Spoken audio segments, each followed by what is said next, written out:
Zaman park Lahore में मुमकिन operation के बाइस अतराफ के रास्ते ताहाल बंद है। बैनुल-अक़वामी और मुल्की मीडिया के नुमाइंदगान इमरान खान की रिहाइशगाह पर मौजूद हैं। पुलिस की भारी नफरी भी जमान पार्क के बाहर है। इस पर हम बात करेंगे डॉन न्यूज़ के रिपोर्टर गुलाम मुर्तज़ा से। गुलाम, बताइएगा इस वक्त क्या सूरत हाल आप देख रहे हैं? जी, जमान पार्क के अतराफ में ऑपरेशन के बाइस अभी भी अतराफ में पुलिस की भारी नफरी तैनात की गई है। किनार रोड मुकम्मल तौर पर बंद है और इसी तरह जो जमान पार्क के अतराफ की सड़कें हैं उन्हें भी खारदार तारें और बैरियर लगाकर बंद किया गया है।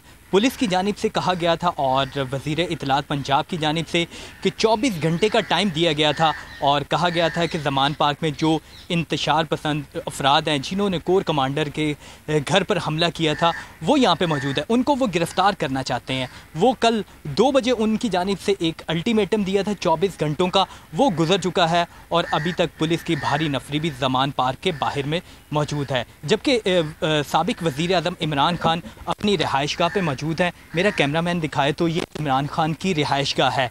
इस लॉन है, वहाँ पे मीडिया को एक्सेस दी गई है, इंटरनेशनल मीडिया और मकामी मीडिया को। तमाम मीडिया के अफराद अंदर मौजूद हैं और इसी तरह जो पाकिस्तान तहरीक इंसाफ के वकला है वो अंदर मौजूद है। लेकिन जमान पार्क में जो खैमे लगाए गए थे पार्टी की जानिब से, दीगर जो कारकुनान की जानिब से, वो तमाम तर यहाँ से ख़त्म कर दिए गए। इसी कारकुनान भी यहाँ पे मौजूद नहीं है और पाकिस्तान तहरीक इंसाफ की जानिब से कहा जा रहा है कि वो इमरान खान की रिहाइशगाह के अंदर जाके तमाम सूरत हाल को देख भी सकते हैं और एक्सपेक्टेड है कि शायद इमरान खान मीडिया के नुमाइंदगान से टॉक भी करें।